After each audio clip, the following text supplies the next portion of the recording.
For the second offseason in a row, the entire Valorant world will be watching closely to see where the former #1 player and face of Valorant will end up for the 2024 VCT season. But after a rollercoaster of a season for Ye, his offers will definitely look different from the reported $1 million that Cloud9 originally offered him at the start of 2023. So what team needs him the most going into 2024? And where will he most likely end up in this coming season? Before we go into the teams that are in need of the devil himself, we have to look back at what really happened in his 2023 season that got us to this point. So after coming off an incredible season last year, netting him both a Masters win in Reykjavik, as well as winning Esports Athlete of the Year at the Games Awards, everything was on the up for Ye. And with Optic not making the Americas League, every team wanted him. He ended up going with Cloud9 to join a pretty exciting roster with Zelsis and Zeppa. But after losing against DRX in the second round of the lock-in tournament, Cloud9 released him on the 1st of March, a month out from the start of the season, leaving him excluded from Tier 1 play. So what happened? He didn't play that bad in only 2 games, right? I would say that him being released had nothing really to do with Ye. With a lot of money issues happening for all esports orgs right now, most likely the price tag for Ye was too high, and every dollar saved is a dollar earned for a collapsing industry. So Ye had to go, which is completely unfair to him as he said he would play for just housing and food just recently. This dishonor by Cloud9 to one of the world's greatest Valorant players was apparent, and Ye missed all of the inaugural franchise season. Of course, we all know that he joined Disguised Toast's team, DSG, but the team never clicked and they ended up being relegated from the Challengers League, losing all 7 games with Ye on the roster. This season was definitely one that El Diablo would soon like to forget. So let's look and see which teams actually could use the one-tap god the most.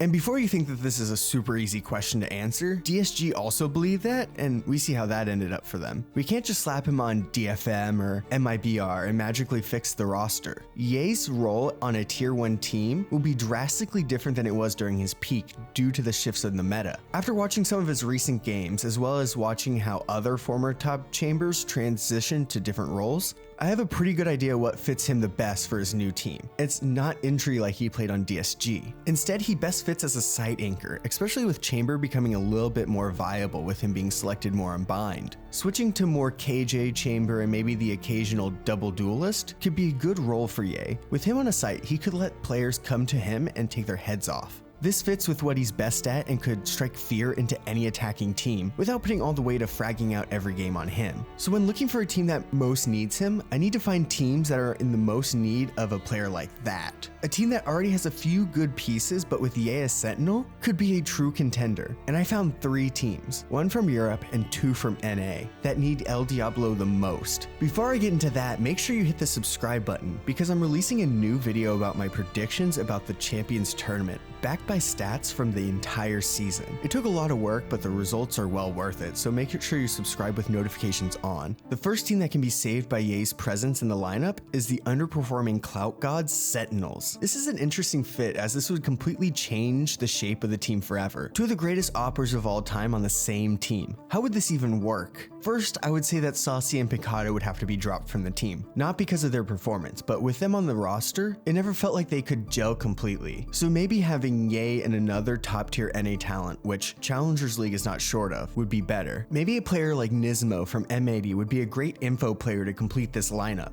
With Marved in his second year of IGLing, he'd have so many great pieces that he could use. With Ye not having to be the superstar fragger all the time, he could just focus on helping his team win rounds like he did on Optic, which made him the best in the world. The second team that would instantly improve with him on the roster is Team Vitality. After the tragic passing of Twistin, they will have to rebuild their new roster in his honor. And who better to take over the opping role than Ye? With their IGL Bone Cold benched, they'll also be looking for a new leader that can fit with the roster of Ye, Destrian, Molzy, and Cinder. This Vitality core actually had a pretty decent showing during the season, but flopped in playoffs. So what IGL would be a perfect fit into Ye's Team Vitality? I'd say Apex's IGL Enzo, who led his team to the grand finals in Ascension where they were humiliated against the French org Gentle Mates. Previously, Enzo played on Fnatic for the 2022 season where he actually looked like a solid player in Tier 1 play. With some IGL experience in Tier 2, he could be the perfect fit for this roster.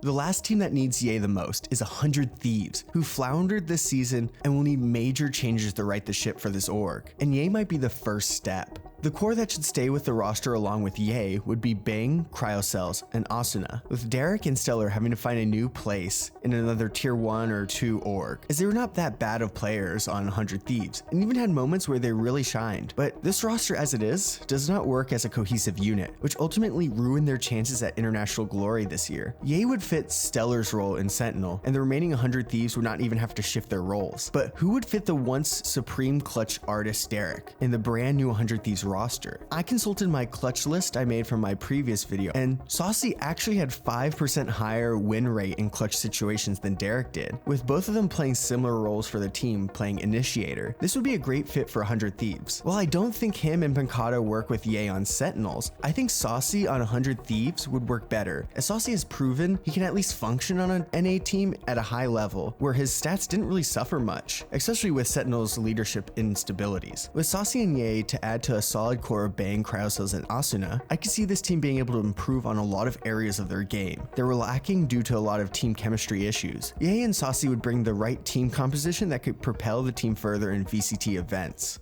So where will Ye most likely end up in 2024? So overall, I believe that Ye will most likely join 100 Thieves, as they try to rebuild that roster that has consistently underperformed. Overall, it's still super early in all the eliminated teams' off seasons, so as more roster moves are made, we will get a real clear picture of where Ye will fit in the tier 1 Valorant scene going into next year.